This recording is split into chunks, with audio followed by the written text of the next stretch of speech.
கண்ணா நம்ம சொல் தொடர்வண்டி பார்க்கலாம்.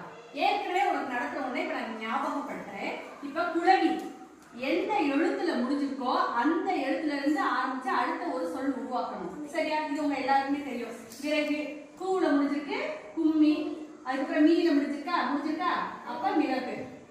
இங்க சொல்ல வச்சு அடுத்த சொல்ல உருவாக்க போறோம். சொல்ல வச்சு அடுத்த சொல்ல உருவாக்கணும். இப்ப மணி அப்படின்னு இருக்கிறப்ப முன்னாடி மணி வந்திருக்கா, மணி கொடி. இப்ப கடைசி என்ன வந்திருக்கு, கொடி. கொடி வச்சு நம்ம புதுசா ஒரு சொல்ல ஆரம்பிச்சிருக்கோம்.